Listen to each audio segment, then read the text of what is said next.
इश्के नबी जिंदाबाद आवाज दिया। इश्के नबी इश्के नबी इश्के नबी जिंदाबाद इश्के नबी जिंदाबाद। आमार मनेर भुवन जुड़े उठलो जखन चाँद तारार मिছিল কোরাস ধরে বলল মুহাম্মদ। ঝিঝির দুলু দুরুদ সুরে নামলো খুশি রাত দুপুরে। সেই খুশিতে জাগলো ধরা চললো ক্ষমার পরম্পরা। মনের আকাশ আনলো মনে দূর মদিনার চাঁদ। ইশকে নবী ইশকে নবী ইশকে নবী জিন্দাবাদ।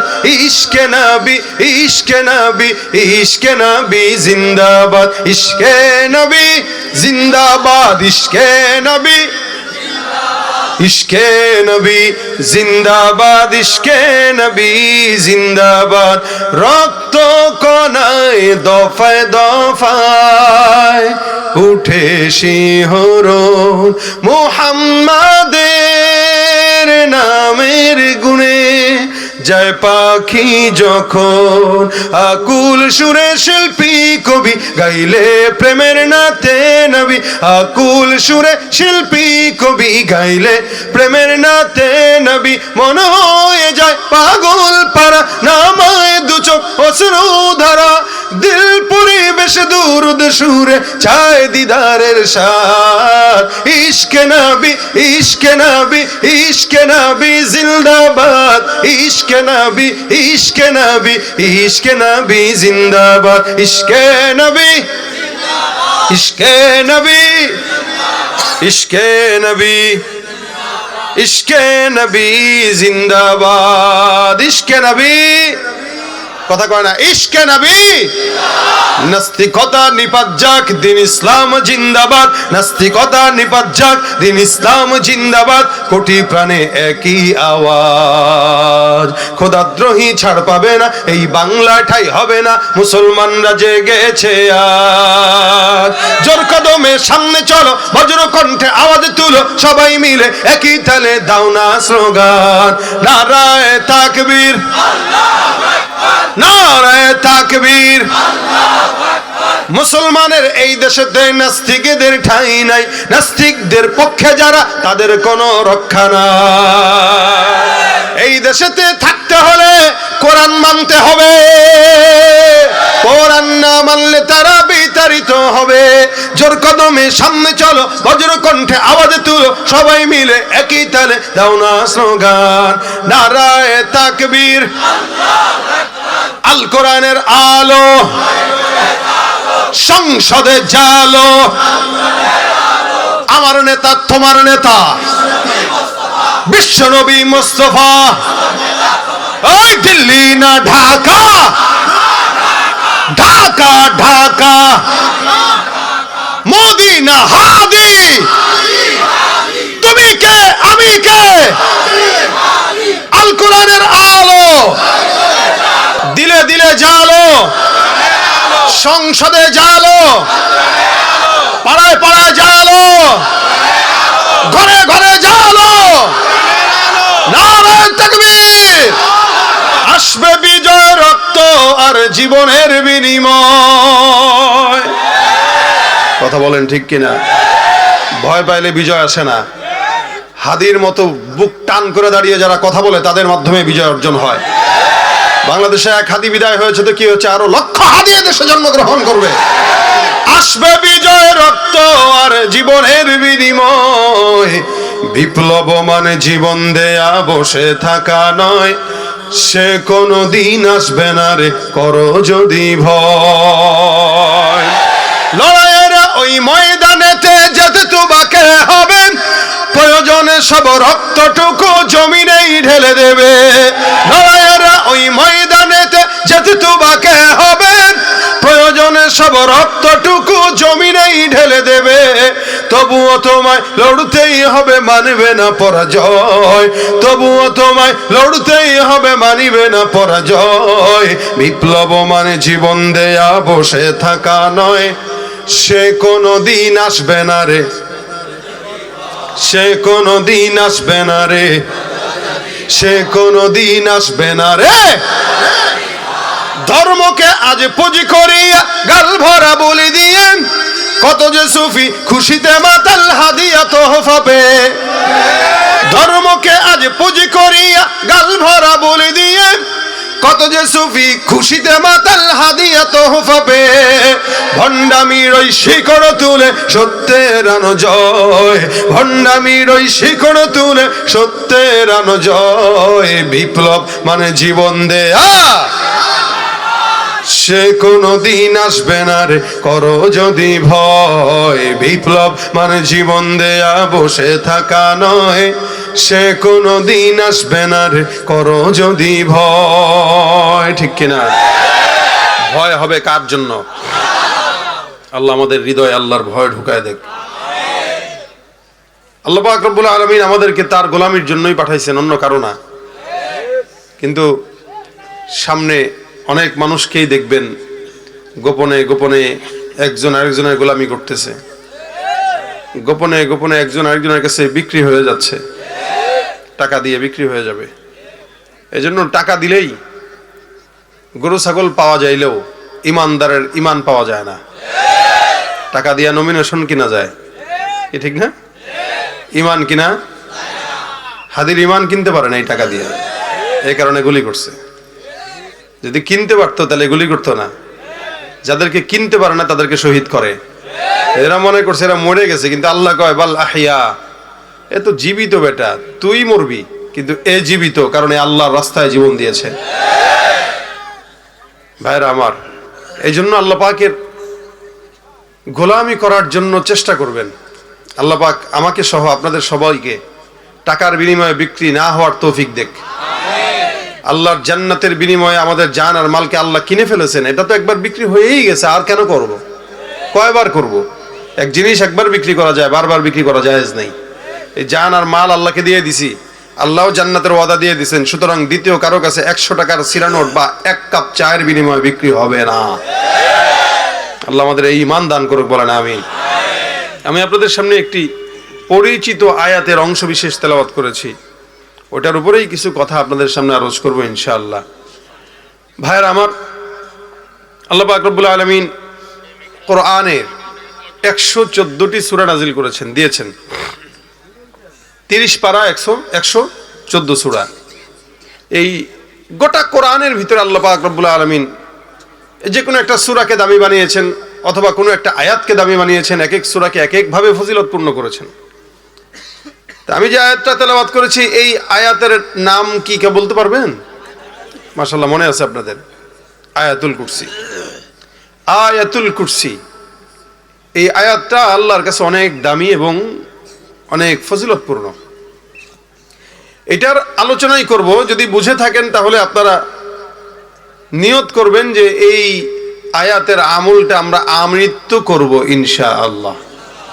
আল্লাহ তৌফিক দান করুন, আমৃত্যু করব ইনশাআল্লাহ। নবী করিম সাল্লাল্লাহু আলাইহি ওয়াসাল্লামের এক সাহাবী নাম উবাই ইবনে কাব রাদিয়াল্লাহু তাআলা আনহু, ওনারা একবার নবী করিম সাল্লাল্লাহু আলাইহি ওয়াসাল্লাম প্রশ্ন করলেন, হে উবাই ইবনে কাব, বলো তো দুনিয়ার আল্লাহ পাক যে কোরআন নাজিল করেছেন, এই কোরআনের শুরু থেকে শেষ পর্যন্ত তোমার ইলম কি বলে, কোন আয়াতটা আল্লাহর কাছে সবচেয়ে বেশি ফজিলতপূর্ণ, একটু বলো। সাহাবা ইকরামদের আদত ছিল, নবী করিম সাল্লাল্লাহু আলাইহি ওয়াসাল্লাম কোনো প্রশ্ন করলে তারা ওইটার জবাব দিতেন না, পারলেও বলতেন কি, আল্লাহ আল্লাহর রাসূল ভালো জানে। এটা আদব। এখন তো মাহফিলে আমরা আলোচনা করি, আমাদের পাশে অনেক সময় ঘুষখোর, সুদখোর, দুর্নীতিবাজ, দাড়ি নাই, নামাজ পড়ে না, এলাকার ভিতরে মারামারি হানাহানি করে বেড়ায়। এরাও আমাদেরকে কয় এমনি ওয়াজ করেন না, অমনে করেন। ওরা আমাদেরকে জ্ঞান দেয়। জানলেও আলারাও রসুলের সামনে চুপ থাকতেন, কারণ নবী বেশি জানে। আর সেখানে আমাদের দেশের মূর্খরা আলেমদেরকে বলে এমনে না এমনে। কিয়ামতের আলামত। রাসূল সাল্লাল্লাহু আলাইহি ওয়াসাল্লাম বলতেছেন, তুমি বলো। আল্লাহর হাবিব সাল্লাল্লাহু আলাইহি ওয়াসাল্লামের কথায় উবাই ইবনে কাব বলেন, আল্লাহু আ'লামু ওয়া রাসূলুহু, হুজুর আল্লাহ আল্লাহর রাসূল ভালো জানে। রাসূল বলেন, হ্যাঁ আমরা তো জানি, তো তোমার ইলম কি বলে এটা আমি একটু দেখতেছি, তো তুমি বলো তো। রাসূল পরীক্ষা করতেছেন। উবাই ইবনে কাব বলেন, হুজুর আপনি যদি আমার এলেম যাচাই করতে চান তাহলে আমার এই দুর্বল এলেমে আমার যতটুকু মনে হয় কোরআনের সূরা ফাতিহা থেকে নিয়ে নাস পর্যন্ত যত আয়াত আছে সব আয়াতের ভিতরে আমার দিল বলে আয়াতুল কুরসিটা সবচেয়ে বেশি দামি আল্লাহর কাছে। এটা উবাই ইবনে কাব তার দিলের কি বললেন, মতামত প্রকাশ করলেন যে আমার মনে হয় এটা বেশি দামি। রাসূল করিম সাল্লাল্লাহু আলাইহি ওয়াসাল্লাম উবাই ইবনে কাবের বুকে একটা থাপ্পড় দিলেন, দিয়ে বললেন, শাব্বাস, তোর এলেমে আল্লাহ বরকত দেখ, তুই যেটা বলছিস এটাই 100% সত্য, সুবহানাল্লাহ। তার মানে উবাই ইবনে কাবের সত্যতা স্বীকারোক্তি দিচ্ছেন কে? রাসূল সাল্লাল্লাহু আলাইহি ওয়াসাল্লাম। এটা গেল 1 নম্বর ফজিলত। এবার আসেন 2 নম্বর ফজিলত কি? আল্লাহ রাসূল সাল্লাল্লাহু আলাইহি ওয়াসাল্লাম বলেন, কোরআনে, গোটা কোরআনের যত সূরা আছে সব সূরার ভিতরে একটা চূড়া আছে, চূড়া মানে উঁচু জায়গা যেটা। নবী বলেন কোরআনের চূড়া হইল সূরাতুল বাকারা। কি? সূরা বাকারা হচ্ছে কোরআনের সর্বোচ্চ চূড়া। আর এই সূরাতুল বাকারার সর্বোচ্চ চূড়া হইল আয়াতুল কুরসি। সুবহানাল্লাহ, জবান খুলে বলেন সুবহান। আবার বলেন সুবহানাল্লাহ, আবার বলেন সুবহানাল্লাহ। প্রত্যেক জনের জান্নাতে একটা ফলের গাছ লেগে গেছে। ইন্না ফিল জান্নাতি লাশাজারা, রাসূল বলেন যে একবার সুবহানাল্লাহ পড়বে জান্নাতে একটা ফলের গাছ লাগায় দিবেন। এত বড় ফলের গাছ, একটা দ্রুতগামী ঘোড়া 100 বছর বা 500 বছর লাগাতার দৌড়ালে গাছের গোড়াও শেষ করতে পারবে না। এজন্য যতক্ষণ থাকবেন সুবহানাল্লাহ আলহামদুলিল্লাহ জবান খুলে খুলে বলবেন।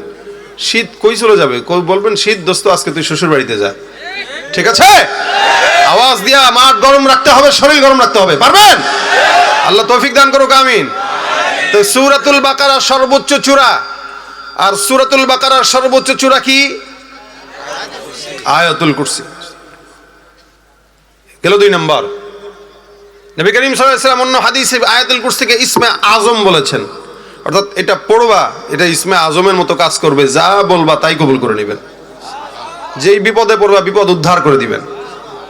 4 নম্বর, রাসূল সাল্লাল্লাহু আলাইহি ওয়াসাল্লাম বলেন আয়াতুল কুরসি আপনার আমার যেরকম 2টা ঠোঁট একটা জিহ্বা আছে, আয়াতুল কুরসিকেও আল্লাহ পাক 2টা ঠোঁট আর একটা জিহ্বা দান করেছেন।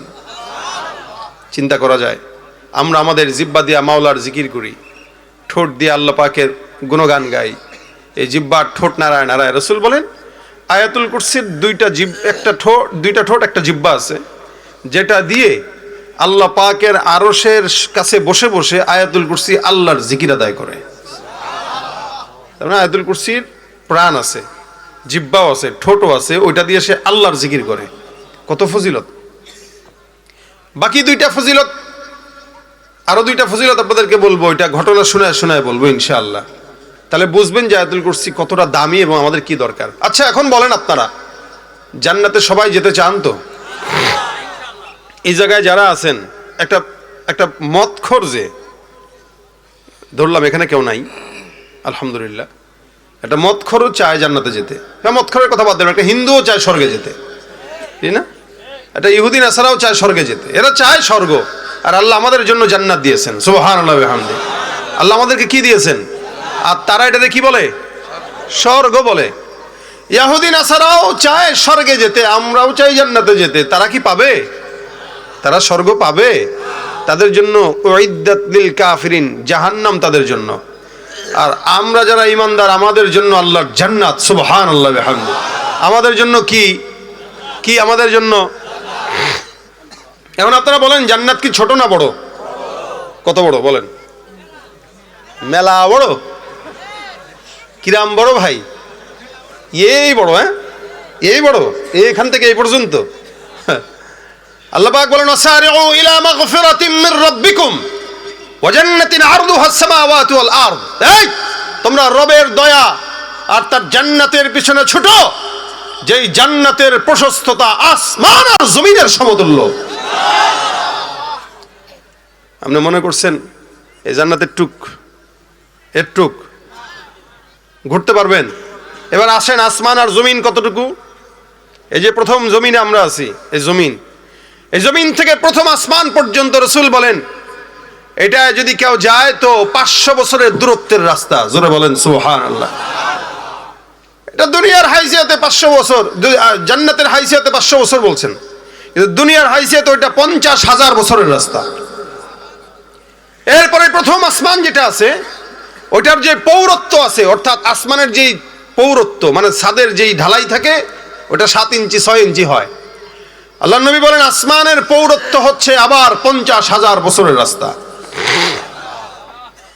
এরপরে আবার দ্বিতীয় আসমান পর্যন্ত আরো 50,000 বছর, দ্বিতীয় আসমানের পৌরত্ব আবার 50,000 বছর, দ্বিতীয় থেকে তৃতীয় 50,000 বছর, তৃতীয় আসমানের পৌরত্ব 50,000 বছর, এমন করে করে সপ্তম আসমান পর্যন্ত চলে গেছে। তারপরে আল্লাহ পাক সীমান্তের বড়ই গাছ দিয়েছেন। একটা বকরির কথা উল্লেখ আছে, আল্লাহ পাকের আরশ কুরসির কথা উল্লেখ আছে, যেই কুরসিটা 8 জন ফেরেশতারা বহন করে। নবী সাল্লাল্লাহু আলাইহি সাল্লাম বলেন একজন ফেরেশতার বর্ণনা আমি তোমাদেরকে বলছি শুনো। কত বড় ফেরেশতা যে আল্লাহ পাকের কুরসি বহন করে, তার কানের লতি থেকে কাঁধ পর্যন্ত 500 বছরের দূরত্বের রাস্তা। জবান খুলে আওয়াজ দিয়া সুবহানাল্লাহ। এই গোটা যা বর্ণনা করলাম এগুলো হলো সব মিলে দুনিয়া। আল্লাহ পাক রব্বুল আলামিনের হাবিব বলেন এটা আদনা থেকে আদনা ইমানদারকেও আল্লাহ যেই জান্নাত দান করবেন ওই জান্নাতটা 10টা দুনিয়ার সমান একটা দুনিয়ার জান্নাত হবে। এই 10টা দুনিয়ার সমান একটা জান্নাত। কত বছরে ঘুরবেন? এই ঝিনেদা এলাকা হাট, এই 12 বাজার এলাকা আপনারা ঘুরে দেখছেন নি? কথা বুঝে না। এই 12 বাজার গোটা এলাকাটা ঘুরে দেখতে পারেন নাই, প্রত্যেক বাড়ি বাড়ি ঘুরতে পারেন নাই, অথচ সারা জিন্দেগি হেনেই কাটাই দিয়েছেন। ফকির নির্জাত আমরা এই কারণে পারি না। আর জান্নাতে যখন যাব আল্লাহর এই 10 দুনিয়ার সমান জান্নাত সবগুলা ঘুরবো। কয় বছরে? বলে সারা জিন্দেগিতে ঘুরবি, সারা জিন্দেগি, ব্যর্থ হওয়ার কোনো সুযোগ নাই। সুবহানাল্লাহ। এই জান্নাতে যেতে চান তো ইনশাআল্লাহ? গান শুই না, বাউলের গান শুই না, নাটক দেখা, বিড়ি টাইনা, গাজা খায়া, জিনা ব্যভিচার করে আল্লাহ আমাদেরকে ঈমানের সাথে জান্নাত দান করুক, বলেন আমিন। ভাইরা আমার, আল্লাহ নবী বলেন কেউ যদি জান্নাতে যেতে চায় ওই ব্যক্তিটা খালি একটা আমল করবে। রাসূল বলেন মান ক্বারা আয়াতুল কুরসি ফি দুবুরি কুল্লি সালাতিন মাকতুবাহ লাম ইয়ামনাহু মিন দুখুলিল জান্নাতি ইল্লা আইয়ামুত। আমার নবী ডাক দিয়া বলেন শুনো, কোন ইমানদার বান্দা যদি ফজরের নামাজ, জোহরের নামাজ, আসরের নামাজ, মাগরিবের নামাজ, এশার নামাজ, 5 ওয়াক্ত ফরজ নামাজ যারা পড়ার অভ্যাস আছে নি আপনাদের? না, আমাদের দেশে তো নাই। না আছে, কইছে 2-4 জন যারা পড়ে তারা। আর যেগুলো পড়ে না এরা দৌড়, আমি নিজেই তো বাটপার পড়ি না, আমি কেমনে আছে কই।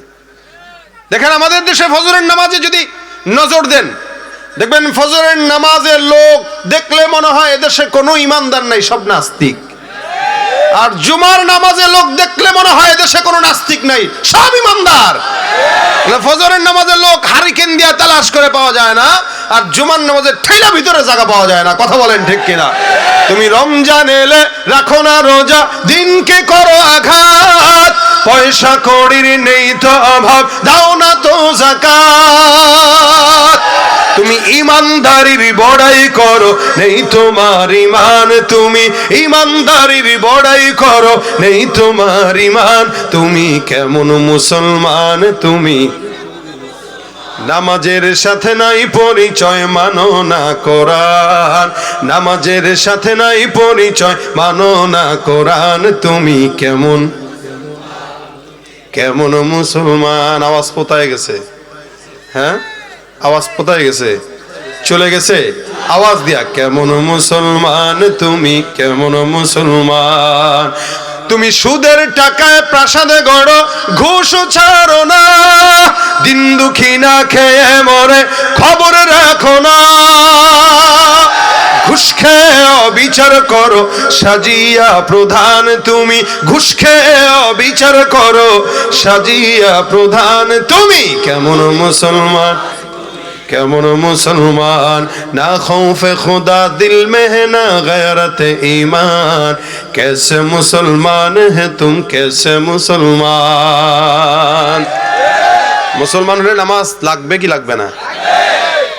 আল্লাহ নামাজ পড়া তৌফিক দেখ। নবী বলেন কেউ 5 ওয়াক্ত নামাজের পরে একবার করে পড়বে। কি? আবার বলেন। পারেন? যারা পারেন তারা পড়বেন, যারা পারেন না তারা শিখবেন ইনশাআল্লাহ। আল্লাহ নবী বলেন কেউ যদি 5 ওয়াক্ত নামাজের পর আয়াতুল কুরসি পড়ে লাম ইয়ামনাহু মিন দুখুলিল জান্নাতি ইল্লা আইয়ামুত, এই বান্দাকে জান্নাতে ঢুকাইতে মৃত্যু ছাড়া কেউ বাধা দিতে পারবে না। সুবহানাল্লাহ, আওয়াজ দিয়া। মানে আপনি মরবেন, এই যে মৃত্যুটাই আপনার একটা বাধা, এই বাধা চলে যাবে তো সোজা জান্নাতে ঢুকে যাবেন। আল্লাহু আকবার, আল্লাহু আকবার। আল্লাহ পাক এখানে সবক দিয়েছেন, আল্লাহু লা ইলাহা ইল্লা হুয়াল হাইয়ুল কাইয়ুম। শুরুতেই আল্লাহ বলছেন এই আল্লাহ এমন একজন যিনি ছাড়া কোনো ইলাহ নাই, যিনি ছাড়া কোনো রব নাই। আল্লাহ নাম কি?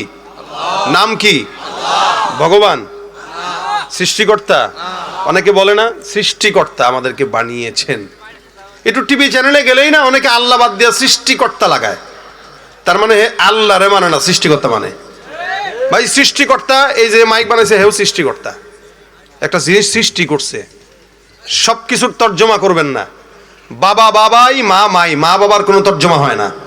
আপনি বাসায় যে আজকে আব্বারে বলেন ওই জন্মদাতা, কে বাপ জন্ম দিয়েছেন আপনারে, আপনি কি বাবারই জন্মদাতা বলবেন? আমি বুঝাইতে বললাম না আপনাদেরকে, বাবারই জন্মদাতা বলবেন? মা আপনাকে দুধ পান করেছে, আপনি যদি বলেন এই দুধ পান করনে বলে এদিকে আসো, কি বলেন? মা কি মারবে নাকি আদর করবে? আপনার বোনরা যদি কোন মায়ের মায়ের জি এদিকে আয়, আপনার বোনকে এই শব্দ কই শিখলি রে তুই? তুই তো আমার মায়ের জি। তাই বলে আপু শব্দ নাই, আমি তোর বোন। সব জিনিসের তর্জমা হয় না। আল্লাহ আল্লাহ, আল্লাহর কোনো তর্জমা হয় না। কেন বললাম? ভগবান আর ওই সৃষ্টিকর্তা এগুলা বলে। এজন্য ভগবানের ভ বাদ দিলে গবান হয়। কি হয়? গবান হয়। কোনো অর্থ আছে? নাই। সৃষ্টিকর্তার শ্রী বাদ দিবেন, যেগুলো হয় এগুলোর কোনো অর্থ নাই। কিন্তু আসেন, আমাদের রবের নাম কি? আল্লাহ। আল্লাহর আলিফ যদি বাদ দেন, আল্লাহর আলিফ যদি বাদ দেন, তাও আল্লাহ পাক রব্বুল আলামিনকে আল্লাহই বলা চলে। আলিফ বাদ দিলে লিল্লাহ, লিল্লাহ মা ফিস সামাওয়াতি ওয়া মা ফিল আরদ, যা আছে আসমান আর জমিন সব কার জন্য? আল্লাহর জন্য। এবার আসেন, আল্লাহর আ তো বাদ দিলেন, তাও আল্লাহ হইল। লাম তো বাদ দিলেন, তাও হইল কি? বলে লাহু মা ফিস সামাওয়াতি ওয়া মা ফিল আরদ। শুধু লাম আর হা দিলেও কি বুঝায়? কথা বলে না, কি বুঝায়? এবার লাম বাদ দিয়ে দিন, শুধু হা যদি থাকে, ওই হা দিয়েও আমার আল্লাহকেই বুঝায়, হু আল্লাহ সুবহানাল্লাহ ওয়া বিহামদিহি। তাহলে আল্লাহর আবাদ দিলেও আল্লাহ, লাম বাদ দিলেও আল্লাহ, আরেক লাম বাদ দিলেও আল্লাহ, শুধু হা থাকলেও। এজন্য সবকিছুর তর্জমা হয় না। আল্লাহ বলেছেন আল্লাহ একজন, লা ইলাহা ইল্লাহু, লা ইলাহা ইল্লাহু, একজন ছাড়া আর কেউ নাই। একাধিক যখন রব হয় তখন বিপদ হয়। এ কারণে আল্লাহ অন্য আয়াতে বলেন, অন্য আয়াতে আল্লাহ পাক বলেন এই তোমাদের যদি এই আসমান আর জমিনে আরেকজন রব থাকতো তাহলে লাফাসাদাতা, এই সব আসমান আর জমিন এগুলো ধ্বংস হয়ে যেত। রব দুইজন থাকলে টিকে না। শুরুতে আল্লাহ পাক তার ইলাহিয়াতের সবক শিখাই দিলেন। এরপর আল্লাহ বলতেছেন এমন একজন রব, তিনি কেমন? বলেন হাইয়ুল কাইয়ুম, তিনি চিরঞ্জীব, চিরশক্তিশালী। এই দুনিয়ার গোটা সব বাদশারা একসঙ্গে হলেও মাওলার সাথে পারবে? ফেরাউনই পারে নাই। আর বর্তমানের ফেরাউনগুলো তো হাইব্রিড ওয়ালা ফেরাউন, আসল ফেরাউন পারে নাই। আর বর্তমানের যেগুলো শয়তান আছে সেগুলো হাইব্রিড ওয়ালা শয়তান, এগুলোর বুদ্ধি শুদ্ধি কম, এজন্য ফেস লাগায়। আল্লাহ বলেন হাইয়ুল কাইয়ুম, যিনি চিরঞ্জীব, চিরশক্তিশালী। আমার পয়গম্বর বলেন হাইয়ুল কাইয়ুম শব্দ দিয়া কেউ যদি আল্লাহর নবী আল্লাহ পাক রব্বুল আলামিনকে ডাক দেয়, আল্লাহ পাক রব্বুল আলামিন ওই বান্দার সব ডাককে কবুল করে নেয়। আল্লাহর নবী সাল্লাল্লাহু আলাইহি ওয়াসাল্লাম বলেন এই নাম দিয়ে যদি কেউ তার বাচ্চা চায়, কেউ তার সম্পদ চায়, আল্লাহ পাক রব্বুল আলামিন সেগুলো দান করবেন। বদরের যুদ্ধে সাহাবা আজমাইনদের সংখ্যা ছিল 313 জন, আর কাফের বেঈমানের সংখ্যা ছিল 1000। এই 313 জন সাহাবা আজমাইনের কাছে গরু ছাগল ছিল না, ঘোড়াও ছিল না, উটও ছিল না, তরবারিও ছিল না। কোনো কিছু না থাকার পরেও তারা যুদ্ধের ময়দানে যায়। হযরত আলী বলেন আমি আমার পয়গম্বরের তাঁবুর মধ্যে গেলাম, আল্লাহর নবীকে তাকায় দেখলাম সেজদা দিয়ে কি যেন পড়ে। কাছে যায় কান পাতলাম, তাকায় দেখলাম আমার পয়গম্বর সেজদা দিয়ে একটা দোয়া করে, ইয়া হাইয়ু ইয়া কাইয়ুম। আমরা যুদ্ধের ময়দানে যুদ্ধ করব, কেমনে যুদ্ধ করব আমাদের সাহস হয় না, কারণ কাফের বেশি, আমরা তো দুর্বল। এ মুসলমান মনে রাখবেন, যুগে যুগে মুসলমানদের সংখ্যা ছিল কম কিন্তু ঈমানের পাওয়ার ছিল বেশি। যার কারণে যত কাফের বেঈমানরা আসছে মুসলমান তাদেরকে পরাজিত করতে বাধ্য হয়েছে। এখনো বর্তমানে ইমানদার খুব বেশি না, এমনি সংখ্যায় বেশি, ইমানের হালতে কম। কিন্তু 10 জন ইমানদার যদি এই এলাকায় দাঁড়ায় যায়, দেখবেন 1000 কাফের বেঈমানরাও থাকলে এই 10 জন ইমানদার তাদের ইমানের কারণে এই সমাজের ভিতরে জয়লাভ করতে বাধ্য হবে, আল্লাহ তাদের কাছে বিজয় ছিনিয়ে দিবে। এটা ইমানদারদের পাওয়ার। টাকা নাই, ক্ষমতা নাই, পাওয়ার নাই, কিচ্ছু নাই, কিন্তু প্রত্যেকটা ইমানদারের কলমে ইমানের পাওয়ার আছে, যেটা দিয়ে বদরের যুদ্ধে বিজয় অর্জন করেছে, 71 দেশ স্বাধীন করেছে, এমনকি জুলাইয়ের অভ্যুত্থানেও বাংলাদেশকে দ্বিতীয়বার স্বাধীন করেছে।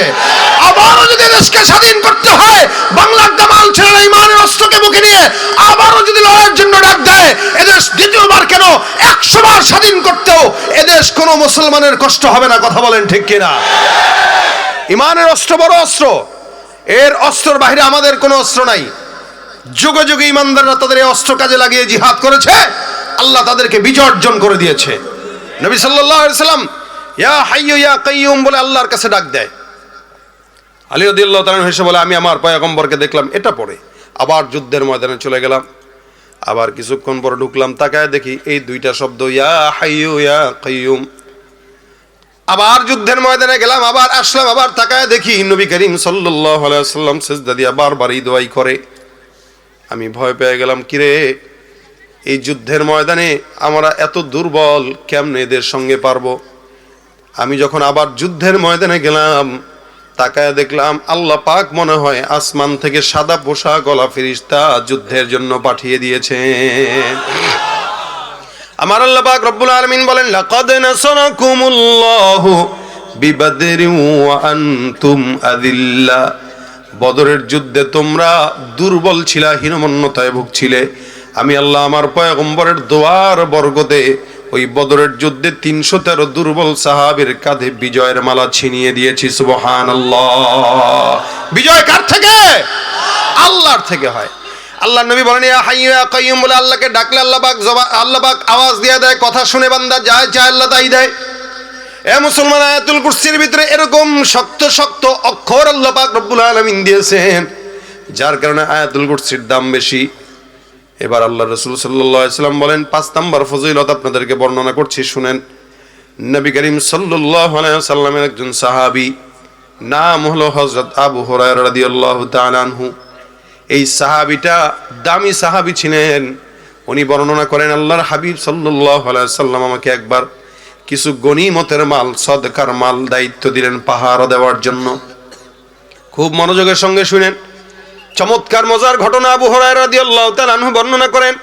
আল্লাহর নবী সাল্লাল্লাহু আলাইহি ওয়াসাল্লাম আমাকে পাহারা দেওয়ার জন্য সদকার মাল দিলেন আমার কাছে। আমি পাহারা দেই, 1 দিন 2 দিন 3 দিন 4 দিন করে পাহারা দিলাম। হঠাৎ করে একদিন তাকায় দেখলাম আমার ঘরের ভিতরে একটা চোর ঢুকলো চুরি করার জন্য। চোর যখন চুরি করার জন্য ঢুকলো, আমি চোরটাকে ধরে ফেললাম। চোরটাকে যখন ধরলাম, চোর বারবার কান্নাকাটি করে আর আমার কাছে বলে, আবু হুরায়রা, আমার ঘরে আমার বাচ্চা, আমার বিবি, আমার স্বামী, আমার যা কিছু আছে, যত মানুষ আছে আমাদের ঘরে পরিবারে, মা বাবা সন্তান, এরা খাবার পায় না, অভাবের ঘর আমার। আমি মূলত চোর নয়, আমি মূলত অভাবের কারণে চুরি করতে আসছি, স্বভাবের কারণে নয়। আল্লাহর হস্তে কসম করলাম আর জিন্দেগিতে চুরি করব না, তুমি আমাকে ছেড়ে দাও। আবু হুরায়রা রাদিয়াল্লাহু তাআলা আনহু বর্ণনা করেন, যদি তোমার ওয়াদা সত্য হয় তাহলে আমি তোমাকে ছাড়তে পারি। যার কারণে প্রথম দিন হযরত আবু হুরায়রা রাদিয়াল্লাহু তাআলা আনহু চোরটাকে ছেড়ে দিলেন। চোরটা বাড়িতে চলে গেল। ফজরের নামাজের সময় আল্লাহর হাবিবের কাছে আবু হুরায়রা রাদিয়াল্লাহু তাআলা আনহু যায়, মসজিদে নববীতে নামাজ আদায় করলো। নামাজের পর আপনার আমার পয়গম্বর মুহাম্মদুর রাসূলুল্লাহ সাল্লাল্লাহু আলাইহি ওয়াসাল্লাম ডাক দিয়া বলে, হে আবু হুরায়রা, গত রাতে তোমার ঘরে যেই চোর ঢুকেছে ওই চোরটা কোথায়? আবু হুরায়রা বলে, ইয়া রাসূলুল্লাহ, গতকাল রাতে চোর ঢুকলো, আমি জানি আর চোর জানে আর আল্লাহ জানে, আর কেউ জানে না। ইয়া রাসূলুল্লাহ, আপনি জানেন, তার মানে বোঝা গেল আল্লাহ পাক রব্বুল আলামিন আপনাকে জানায় দিয়েছেন, অথবা কেমনে জানেন আপনি? নবী সাল্লাল্লাহু আলাইহি ওয়াসাল্লাম বলেন, হ্যাঁ, আমি আমার আল্লাহ পাক রব্বুল আলামিন মারফত জানলাম তোমার ঘরে চোর ঢুকেছে। আবু হুরায়রা, তুমি চোরকে কি করলা? কয়, হুজুর, চোরটাকে আমি ছেড়ে দিয়েছি, কারণ চোরটা ওয়াদাবদ্ধ হয়েছে আর কোনোদিন চুরি করতে আসবে না। আল্লাহ নবীর সাহাবী আবু হুরায়রা রাদিয়াল্লাহু তাআলা যখন এই কথা বললেন, নবী ডাক দিয়া বলেন, আবু হুরায়রা, আমি পয়গম্বর বললাম লিখে রাখো, আগামীকাল রাত্রেও চোরটা আবার তোমার ঘরে চুরি করার জন্য আসবে। আবু হুরায়রা বলেন, ইয়া রাসূলুল্লাহ, একদিন চোরটাকে মাফ করলাম, ওয়াদাবদ্ধ হয়ে আমার কাছ থেকে বিদায় হয়েছে। এই চোরটা যদি আজকে রাত্রেও আসে, তাহলে আমি চোরটাকে আজকে অবশ্যই ধরবো আর বিচারের কাঠগড়ায় তাকে দাঁড় করাবো। নবী করিম সাল্লাল্লাহু আলাইহি ওয়াসাল্লাম বিদায় বলে দিলেন। আবু হুরায়রা পরের রাত্রিতে অপেক্ষমান, চোর কখন আসবে, কখন ধরবে। হঠাৎ করে তাকায় দেখে রাতের একটা ভাগে চোর মশাই সুন্দর করে ঘরের মধ্যে ঢুকলো। আবু হুরায়রা রাদিয়াল্লাহু তাআলা, আমার নবীর কথা সত্য হয়ে গেছে। এ মুসলমান, বুলেট মিস হতে পারে গুলি থেকে, কিন্তু আল্লাহর নবীর কথা কোনোদিন মিস হওয়ার সম্ভাবনা নাই। রাসূল বলছেন তার মানে আসবেই। চোর তো, চোরের একটা অভ্যাসই হইলো, চোর যতবার চুরি করুক ধরা খাওয়ার পরে বলবো আর জিন্দেগিতেও করব না, এটাই তার কথা। আর আমাদের দেশে তো একটা পকেট মার যদি কেউ ধরে, ওরে মারতে মারতে একদম আদামরা বানায় ফেলায়। কিন্তু কোটি কোটি টাকা যারা চুরি করে পারে পাচার করে, তাদেরকে দেখলে সালাম দেয় 14 বার। কথা বলেন ঠিক কিনা? যাদের হাতে যায় ক্ষমতা, দেশ যেন বাপের ভিটা, রাখতে চেয়ার শুরু করে বিদেশিদের পাচাটা। বিদেশিদের কথা মতো চালায় ওরা নিজের দেশ, দেখতে দেখতে গোল্লায় গেল আমার সোনার বাংলাদেশ। কেউ দিল না, সবাই নিল, আমরা যে কলুর বলদ, সারা বছর নেয় না খবর, নির্বাচনে খুব দরদ। ঠিক না? কেউ দিল না, সবাই নিল, আমরা যে কলুর বলদ, সারা বছর নেয় না খবর, নির্বাচনে খুব দরদ। নির্বাচনের আগে তারা ধরে কত রকম বেশ, দেখতে দেখতে গোল্লায় গেল আমার সোনার বাংলাদেশ। ভাই, ছোট চোরকে ধরার আগে বড় চোর ধরা দরকার। বড় চোর একটার যদি বিচার হতো, ছোট চোরগুলা বড় হওয়ার সুযোগ পেত না। ইসলামে চুরির বিধান আছে কিনা? কি বলেন তো?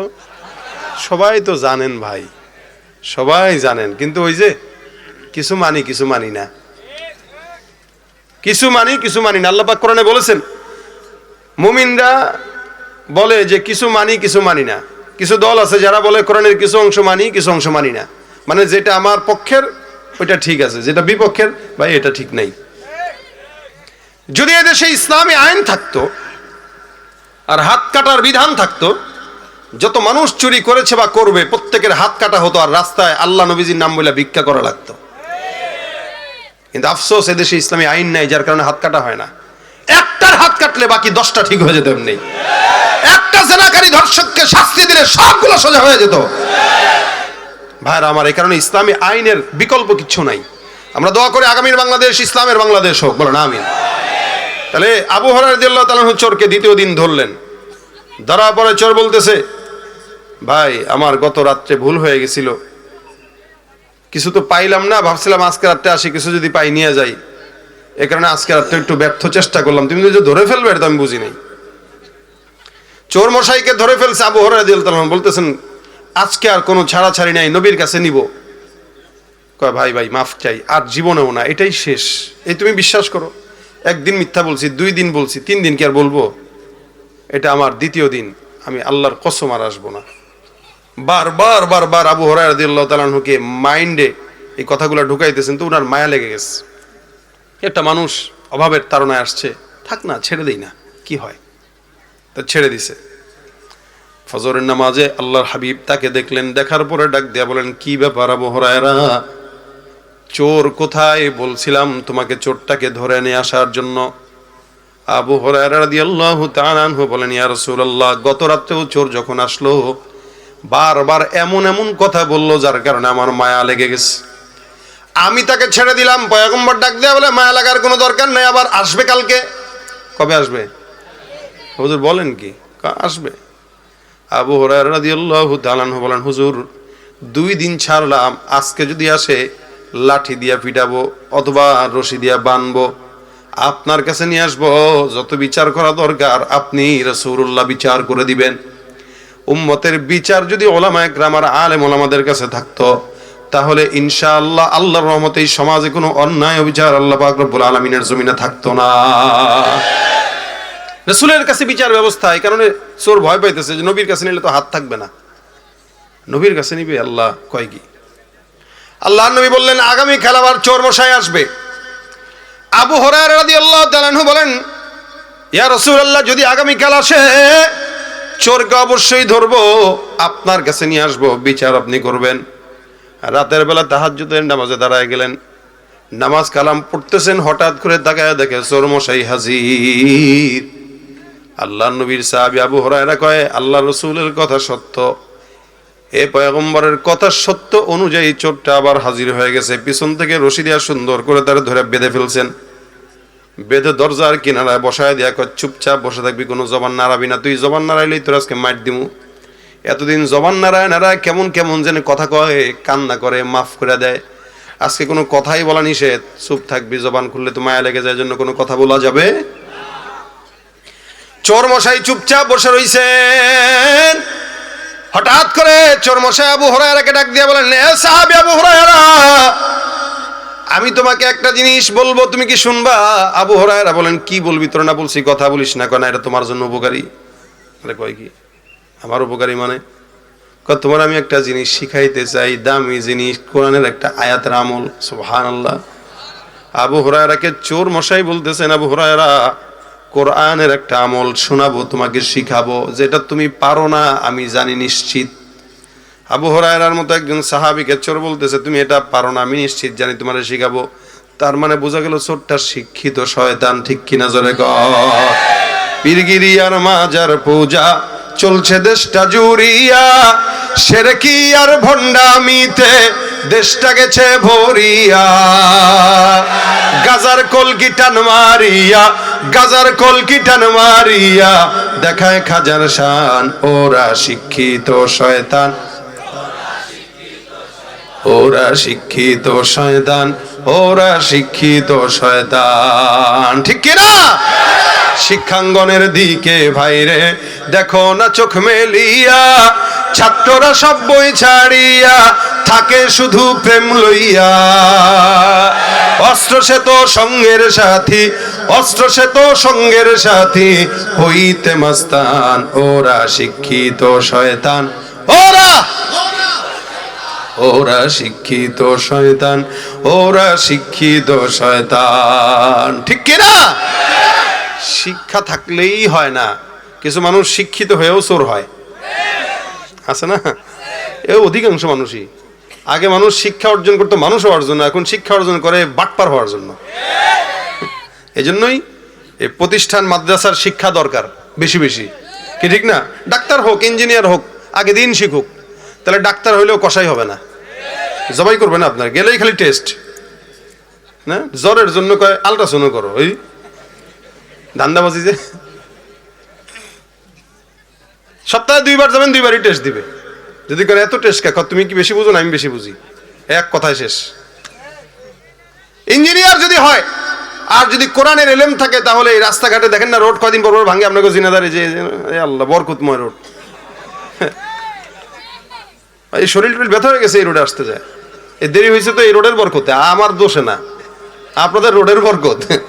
এই যে রোডগুলা করছে যখন, তখন রড দেয় নাই, বাঁশ দিছে, বাঁশ না। 1 কোটি টাকা থাকে, 60 লক্ষ টাকা মনে করেন নিজের পকেটে, আব্বার টাকা মনে করে খায়, আর 40 লাখ আপনার মতো আমার মতো বলদের জন্য বরাদ্দ রাখে, যার কারণে কয়দিন পর পর এই সমস্ত বরকতময় পুকুরে সাঁতার কাটা লাগে, কি ঠিক না?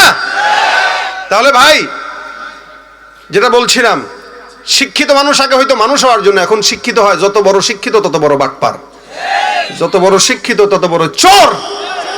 এই জন্য সুশিক্ষা জাতির মেরুদণ্ড, শিক্ষা জাতির মেরুদণ্ড না, কোরআনের শিক্ষা জাতির মেরুদণ্ড, কথা বলেন ঠিক কিনা? তো ভাইরা আমার, হযরত আবু হুরায়রা রাদিয়াল্লাহু তাআলা চোরকে বেঁধে ধরে বসায় রাখছেন। চোর কয়, ভাই তোমারে যেটা শিখাবো সুদবানি। কয় তুই আমারে শিখাবি? কয় আপনি অবাক হইতেছেন কেন, আমি পারি, এটা যেটা পারি এটা আপনি জানেন না। কয় তুই আমারে শিখাবি? চোর মনে করেন কষ্ট মষ্ট পায়, কয় হয়তো ভাই আছে না আমাদের দেশে, কয় ভাই আমি চোর হইলেও তো ইমান ঠিক আছে, এত এত খারাপ মনে করেন, একটু চুরি না করছি, ইমান তো আছে। চোর কয় ভাই আমি আপনারা শিখাবো, আপনার সন্দেহ হইতেছে? কয় তাহলে শিখাও। কয় শিখাবো, শর্ত আছে তো। কি শর্ত দেওয়া আবার? কয় তাহলে আমারে ছেড়ে দিবেন মহব্বতের সাথে, আমি আপনারা শিখায় চলে যাব। তবে এটা সত্য, আমি যেটা শিখাবো এটা দামি জিনিস, এটা কম দামি না। চোর আবার এটাও বলতেছে 100%। আবু হুরায়রা বলে যদি পছন্দ হয় তাহলে তোরা ছাড়বো, পছন্দ না হলে ছাড়বো না। পছন্দ হবেই, কারণ চোর তো জানে এটা আসল জিনিস। আবু হুরায়রা রাদিয়াল্লাহু তাআলা আনহু বলেন তাহলে বল কি শিখাবি?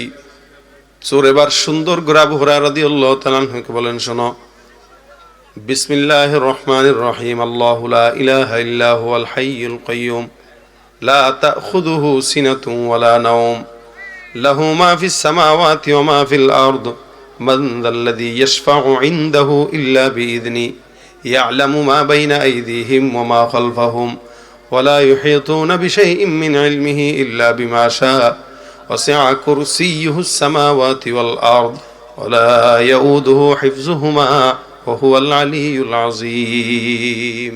এই পুরাটুক চোরটা পড়লো, আবু হুরায়রাকে শোনায় দিল। সুবহানাল্লাহ। আবু হুরায়রা বলে, হ্যাঁ জানি তো, আয়াত তো জানি। এটা তো তুইও জানোস, আমিও জানি, তো কি হয়েছে? কারণ আয়াত না, শোনেন। এই আয়াতটা যদি আপনি রাতের বেলা পড়েন ঘুমানোর আগে, কিসের আগে? সন্ধ্যার পর থেকে নিয়ে রাতে ঘুমানোর আগ পর্যন্ত যদি আপনি পড়েন, তাহলে ফজর পর্যন্ত জিন্নাত আর শয়তান এদের যত অনিষ্টতা আছে, বদ নজর আছে, বদ কিছু আছে, সব কিছু থেকে আল্লাহ ফেরেশতার মাধ্যমে নিজে কুদরতিভাবে আপনারা বাঁচাবে।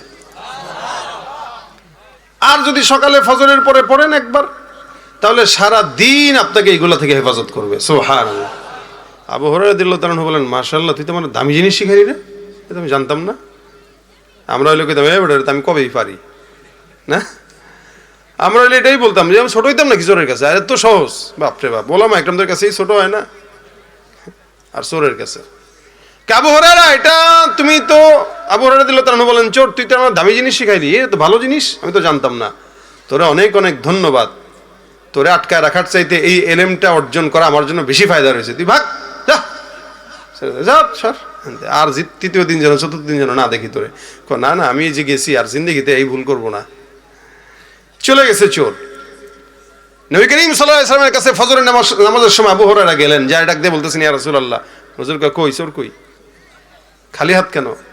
হুজুর চোর তো কাহিনী ঘটায় দিছে। খালি কাহিনী ঘটে না, কি হয়েছে এবার বলো। চোরকে ধরছিলাম, বাঁধছিলাম, আপনার কাছে নিয়ে আসবো, হঠাৎ করে সে বলতেছে এমন একটা জিনিস নাকি আমাদের শিখাবে, যেটা শিখাইলে আমি তারা ছাড়বো, এই শর্তে শিখাবে, তবে এটা দামি জিনিস। আমি চিন্তা করলাম ওরে আটকা রাখা লাভ কি, ছেড়ে দেই, আমলটা তো শিখতে পারবো। রাসূল বলে, কি শিখাইছে? সে আমাকে বলেছে আয়াতুল কুরসি যদি কেউ রাতের বেলা সকালবেলা পড়ে, সারাদিনের জিম্মাদারি আল্লাহর কাছে যায় এবং শয়তান আর জিন্নাতের অনিষ্টতা থেকে আল্লাহ তারে বাঁচায়। এটা আমার সে শিখায় চলে গেছে, আমি এটা জানতাম না হুজুর, চোরের কাছ থেকে শিখছি। নবী করিম সাল্লাল্লাহু আলাইহি ওয়াসাল্লাম বলেন, ইন্নাহু ক্বাদ সাদাকাকা ফাহুয়া কাযুব। চোরটা অবশ্যই যা বলেছে সত্য বলেছে। সুবহানাল্লাহ। চোরটা অবশ্যই যা বলেছে সত্য বলেছে, তবে চোর সত্যবাদী নয়, সবচেয়ে বড় মিথ্যাবাদী। চোর কি? মিথ্যাবাদী। আল্লাহ নবীর সাহাবী আবু হুরায়রা বলেন, হুজুর চোর সত্য বলছে? বলে হ্যাঁ। সে মিথ্যাবাদী? বলে হ্যাঁ। হুজুর প্রথম দিন আসলো, আপনি বললেন দ্বিতীয় দিন আসবে, দ্বিতীয় দিনও আসলো। আপনি বললেন তৃতীয় দিন আসবে, তৃতীয় দিনও আসলো। আপনি বলতেছেন সে যেটা শিখাইছে সেটা সত্য, আবার যেটাও বলতেছেন সে মিথ্যাবাদী। হুজুর চোরটা কি আপনার পরিচিত কেউ? রাসূল সাল্লাল্লাহু আলাইহি ওয়াসাল্লামকে আবু হুরায়রা প্রশ্ন করলেন, হুজুর চোরটা কি আপনি চিনেন? মানে এত কিছু জানেন, তার মানে চোর আপনার পরিচিত, অথবা আপনি তাকে চিনেন অনেক দিন ধরে। রাসূল সাল্লাল্লাহু আলাইহি ওয়াসাল্লাম বলেন, অবশ্যই চিনি। তুমি কি শুনবা সে কে? আবু হুরায়রা কে, হুজুর কার বাপ? আরে বাপ না, যাকা শাইতান, সে তোমার মতো মানুষ নয়। আল্লাহ পাক রব্বুল আলামিন সারা দুনিয়ায় যত বড় শয়তান বানাইছেন, সবচেয়ে বড় শয়তানটাই হইল সে। আবু হুরায়রা রাদিয়াল্লাহু তাআলা বলেন, হুজুর বলেন কি? এই 3 দিন আমি শয়তানরে দেখছিলাম। হ্যাঁ, শয়তানরে দেখছো, ধরে ফেলছো, কিন্তু বুঝো নাই যে এটা শয়তান। ও যখন ধরা খাইছে তখন ও জানে যে রাসূলের কাছে নেওয়া হবে, আর নিলে আমার কাছে আসলে তো তার উপায় নাই। এই জন্য তার যে দুর্বল জায়গাটা আছে ওইটা তোমাকে বইলা কোনো মতে জানটা নিয়ে বাঁচছে। সে শয়তান। সে কি আসছিল কেন? বলে সদকার মাল যেহেতু তোমার কাছে রাখা ছিল, ওটার বরকত নষ্ট করার জন্য আসছে। এজন্য রাতের বেলা খাবার ঢেকে রাখার কথা হাদিসে আসছে। সম্পদ ঠিক মতো রেখে দিবেন, খাবার ঢেকে রাখবেন, পানির বোতল ঢেকে রাখবেন, কারণ রাত্রেবেলা শয়তান এগুলোতে মুখ দেয়, অথবা প্রস্রাব করে, অথবা বেবরকতি করার জন্য অনেক কিছু করে। এ কারণে আপনার ঘরে সম্পদ রাখবেন, আয়াতুল কুরসি পড়ে ফু দিয়ে সম্পদটা রেখে দেন, দেখবেন এই সম্পদের হেফাজত আল্লাহ করবেন। অনেক সময় হয় ফসলে বরকত হয় না, আয়াতুল কুরসি পড়ে পানি ছিটায় দেন, শয়তানের অনিষ্টতা থেকে আল্লাহ পাক বাঁচাবে। সম্পদ আয়াতুল কুরসি পড়ে ফু দিয়ে দেন, শয়তানের অনিষ্টতা থেকে আল্লাহ বাঁচাবে। এমন বড় আমল, যেটা আপনার বাচ্চা রাত্রেবেলা কাঁদতেছে, পেট ব্যথা করতেছে, বা জিন্নাতের ওয়াসওয়াসা, শয়তানের ওয়াসওয়াসা 5 ওয়াক্ত নামাজের পরে পড়েন, রাতের বেলা দিনের বেলা পড়েন, এগুলো আপনাকে শয়তান জিন্নাতের খারাপ আসর থেকে বাঁচায় দিবে। এটা দামি আয়াত, দামি আমল। আজকে এই আয়াতুল কুরসির ফজিলত আপনাদের কাছে শুনাইলাম। আপনারা কি মনে করেন, আমাদের কি পারা থাকলে এটা পড়া দরকার না? হ্যাঁ, নিজের সেফটির জন্য পড়া দরকার আছে না? নিজের সেফটির জন্য আজকে থেকে নিয়ত করেন, প্রত্যেক দিন 5 ওয়াক্ত নামাজের পরে পড়লে আল্লাহ রাসূল বলেন জান্নাত অনিবার্য। আর সকাল বিকাল পড়লেন নবী বলেন বিপদ মুক্ত, শয়তানের ওয়াসওয়াসা থেকে আল্লাহ পাক হেফাজত করবেন। এজন্য নিয়ত করি, কারা কারা পড়বো হাত তুলি ইনশাআল্লাহ। আল্লাহ আমাদের তৌফিক দান করুক, বলেন আমিন। এতটুকু বলার জন্য এত কথা, এই কথাটাই যদি শেষ পর্যন্ত নেন, আজকের মজমা কামিয়াবি। আল্লাহ পাক যেন আমাদের সকলকে এই কথার উপর আমল করার তৌফিক দান করে। ভাইরা আমার, আপনারা শেষ পর্যন্ত বসেছেন, আজকের মজমায় অনেকেই আসছেন, যারা আসছেন যদি 10 জন আমল করেন, এই মজমা কামিয়াবি। কি বলেন, ঠিক না? আমল করবো ইনশাল্লাহ। উঠাউঠি করেন কেন? এই এরা যাক, যাইলে গজল শোনাবো, যাক। কি আছে তোর? কি? ও যাচ্ছি নে, তা উঠছে কি এত্তি শোনা। শোনেন, এই আমলটা করবেন সবাই ইনশাআল্লাহ। আয়াতুল কুরসির যে আমলের কথা বললাম, এটা আমার জন্য, আপনাদের জন্য, সবার জন্য জরুরি। আল্লাহ পাক করার তৌফিক দান করুক। এক সময় মাহফিলে মানুষ মোনাজাতের সময় আসতো যে হুজুর কখন দোয়া করবে তখন যাব, আর এখন দোয়া করার আগে ভাগে। এই জন্য তো জীবনের বরকত নষ্ট হয়ে গেছে। এক সময় আমরাও মোনাজাত করতাম, আমরাও কানতাম, পাবলিকও কানতো, আর এখন কান মুখিয়ে আমিনই কয় না। মানে এর জীবনে কোনো দোয়া দরকার নেই, এই কারণে হায়াতে বরকত নাই, তো জীবনে বরকত নাই, সুস্থতায় বরকত নাই, কারণ দোয়া সে প্রয়োজন মনেই করে না। অথচ আল্লাহ নবী বলছেন দোয়া ও মুখল ইবাদা, এটা ইবাদতের মূল, অথচ এটা তার দরকার নাই। মাহফিলের বয়ান শুনলো 1.5 ঘন্টা 2 ঘন্টা, মাগরিব থেকে এশা পর্যন্ত, এশার পর থেকে রাত 11টা 11:30 পর্যন্ত বসতে পারছে, 5টা মিনিট দোয়া ধরবে। শয়তান কয় দোস্ত, আবু হুরায়রার সামনে যে শয়তান ছিল, ও কি শয়তান, আমি বড় শয়তান, তুই উঠ যা, উঠাই নিয়ে চলে যায় বাসায়। মোনাজাতটাও ধরায় না। এজন্য মোনাজাত ধরা যান। যাওয়ার আগে একটা গজল হবে নাকি বাদ দিয়া দেই? কি শুনবেন বলেন? আমার সাথে গাবেন? যারা গজল পছন্দ করে তাদের জন্য অনেকে আমাদেরকে মেসেজ দেয় যে আমরা গজল চর্চা করি, ইসলামী সংস্কৃতি চর্চা করি, কিন্তু আমরা গাইতে পারি না। গাইতে পারি না কেন? লেখা নাই, এই কারণে। তো তাদের জন্য গজলের বইও গাড়িতে আছে। যারা সংস্কৃতি চর্চা করেন তারা চর্চা করবেন যেন বাউলরা আমাদের দেশে সুযোগ না পায়, ঠিক না? আমরা এগুলো চর্চা বাদ দিয়ে দিলে বাউলরা সুযোগ পাবে, এটা সাধারণ জিনিস না। কবি হাসান বিন সাবিত রাদিয়াল্লাহু তাআলা আনহুর উত্তরসূরিদের কাজ, উনিও কবিতা আর এই গজলের চর্চা করতেন।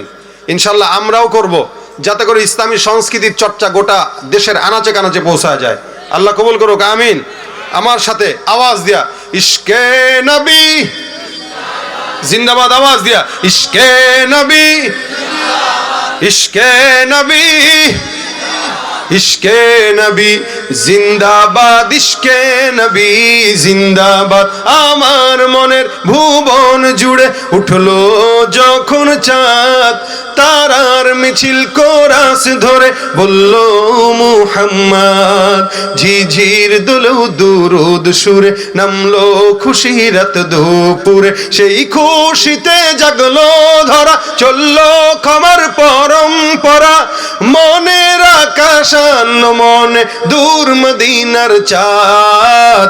ইশকে নবী, ইশকে নবী, ইশকে নবী জিন্দাবাদ, ইশকে নবী, ইশকে নবী, ইশকে নবী জিন্দাবাদ, ইশকে নবী জিন্দাবাদ, ইশকে নবী, ইশকে নবী জিন্দাবাদ, ইশকে নবী জিন্দাবাদ, রক্ত কণায় দফায় দফায় উঠে শিহরণ মুহাম্মাদের নামের গুণে যায় পাখি যখন আকুল সুরে শিল্পী কবি গাইলে প্রেমের নাতে নবী, আকুল সুরে শিল্পী কবি গাইলে প্রেমের নাতে নবী, মন হয়ে যায় পাগল পারা নামায় দু চোখ অশ্রু ধারা, দিল পরিবেশ দুরুদ সুরে চায় দিদারের সাথ, ইশকে নবী ইশকে নবী ইশকে নবী জিন্দাবাদ, ইশকে নবী ইশকে নবী ইশকে নবী জিন্দাবাদ, ইশকে নবী ইশকে নবী ইশকে নবী ইশকে নবী জিন্দাবাদ, ইশকে নবী, কথা কয় না, ইশকে নবী। নাস্তিকতা নিপাত যাক, দিন ইসলাম জিন্দাবাদ, নাস্তিকতা নিপাত যাক, দিন ইসলাম জিন্দাবাদ, কোটি প্রাণে একই আওয়াজ, খোদাদ্রোহী ছাড় পাবে না, এই বাংলা ঠাই হবে না, মুসলমানরা জেগেছে আজ, জোর কদমে সামনে চলো, বজ্র কণ্ঠে আওয়াজ তুলো, সবাই মিলে একই তালে দাও না স্লোগান, নারায়ে তাকবীর, নারায়ে তাকবীর।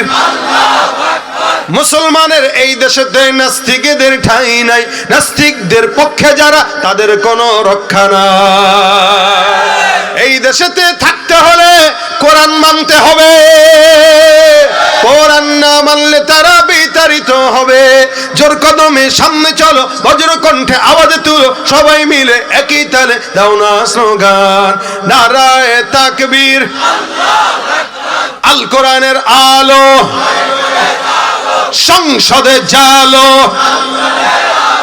আমার নেতা তোমার নেতা বিশ্বনবী মুস্তাফা, ওই দিল্লি না ঢাকা, ঢাকা ঢাকা, মোদি না হাদি, তুমি কে আমি কে, আল কোরআনের আলো, লিল্লাহে তাকবীর। আল্লাহ আজকের মজমাকে ভরপুর কামিয়াবি দান করুক, বলেন আমিন। দুরূদ শরীফ পড়ুন, আল্লাহুম্মা সাল্লি আলা সাইয়্যিদিনা ওয়া নাবিয়িনা ওয়া শাফিঈনা ওয়া হাবিবিনা